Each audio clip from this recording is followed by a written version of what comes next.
Oi pessoas, eu sou Olivia Leite, esse é o Isso Nunca na Prova e hoje eu tô gravando, né, sem tripé, sem a minha iluminação nova, mas no Instagram eu tinha prometido que ia falar sobre Green Day, que é o Green Friday, né, que seria a versão mais consciente da Black Friday, né, de consumo, mas de uma maneira mais consciente. Eu tenho material, só que no meio de tudo isso que aconteceu na quarentena, muita bagunça aconteceu na minha casa, desordem no sentido de não saber onde é que tá as coisas, de se perder, né, de sair dessa rotina. E uma dessas coisas foi o material do canal, que eu tô aqui, inclusive eu disse, né, tô aqui sem os equipamentos, tô sem achar esse bendito desse HD, onde é que tá esse material.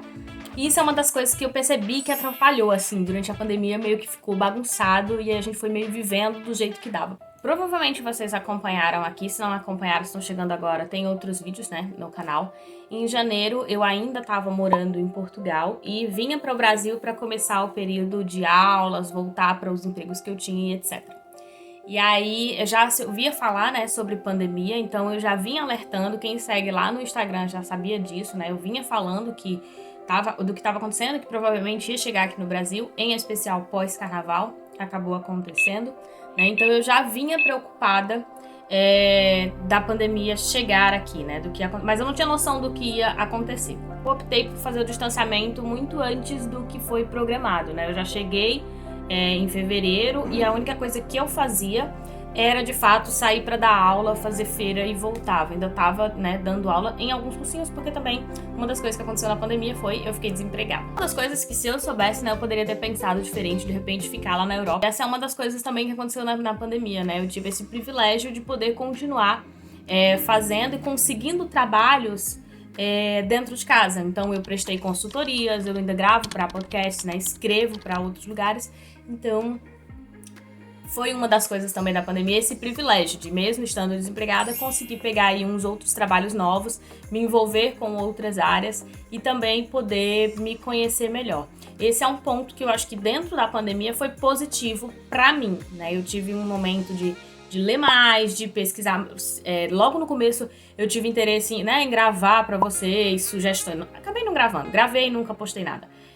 Sobre coisas que eu tava fazendo para ocupar meu tempo na pandemia, porque no fim das contas mudou a rotina, mas nesse sentido foi bastante produtivo para mim, porque eu tentei colocar, sabia que eu ia ter uma quebra de rotina muito grande, então eu tentei colocar coisas que eu não estava acostumada a fazer. Vídeo aqui, né, de quando a cabeça estava voltando de Portugal, né, que eu fui buscá-la, então foram 24 horas de aeroporto, atenção para voltar, a gente não tinha a menor ideia do que ia acontecer, mas uma vez que ele já estava aqui, ficou mais fácil para, né, a gente organizar, administrar. A minha família também entendeu muito bem, né, como era esse distanciamento. Eu não tive esses problemas, assim, de discutir com familiares para entender qual é a importância de fazer o distanciamento. Eu acho que do ponto de vista mais coletivo foi o que me doeu mais, né, durante o ano. Eu não sei como foi para vocês. Eu queria muito que vocês compartilhassem aqui também como que foi esse momento. Foi o Ministério da Saúde fixo, né, assim, que atuante, que resolva os problemas, né, de como gerenciar e de como desenvolver políticas que sejam eficazes para o combate, né, da Covid-19. Isso com certeza foi um problema e é um problema que eu não enfrentei sozinha, né, que todos vocês têm consciência. Mas uma parte do coletivo que eu senti que me incomodou foram as pessoas que queriam fazer o distanciamento social, mas estavam sofrendo com aquelas que não conseguiam fazer ou não entendiam por que aquelas pessoas estavam fazendo aquilo.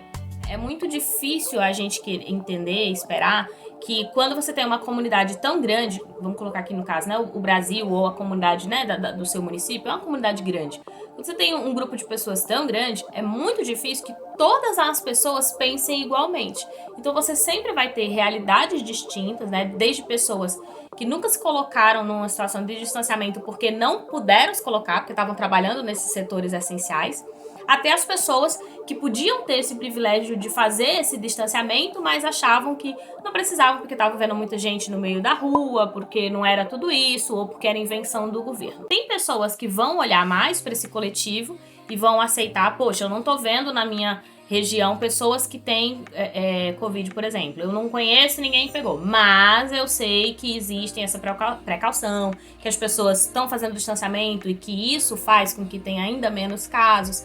E aí as pessoas conseguem ter esse senso. Eu não tô vendo, mas eu entendo que pelo bem do coletivo eu preciso continuar.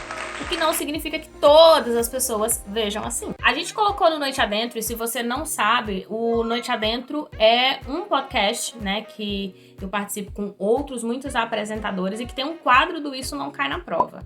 Então, nos quadros do Isso Não Cai na Prova, a gente falou sobre várias temáticas do que veio acontecendo ao longo, né, desse período de quarentena.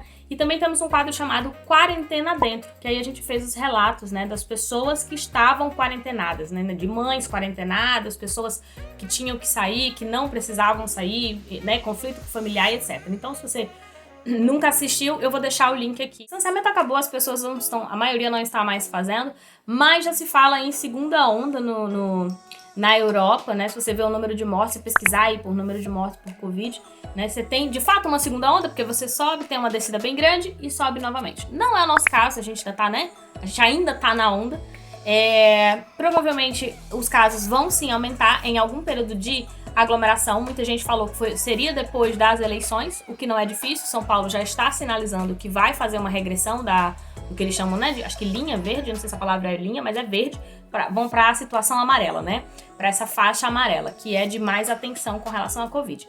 Não é simplesmente colocar as pessoas para dentro de casa que resolve. Quando se fala de crise sanitária, nós estamos pensando sim em economia, não é simplesmente vamos quebrar a economia, mas nós precisamos pensar o que é prioridade, pessoas com vida, com saúde, né, desenvolvimento somente econômico do país e não do bem-estar das pessoas. Tudo isso precisa ser equilibrado, né, não é simplesmente tomar uma decisão e ignorar todas. Pode sair para fazer, né, algumas bolhas, você pode participar de algumas atividades, não sei o que. Pra mim, a quarentena não acabou, ela continua. Mas como eu vi que tem muita gente aí que já tá até esquecendo do nome Covid, eu decidi, né, já deixar registrado esse vídeo.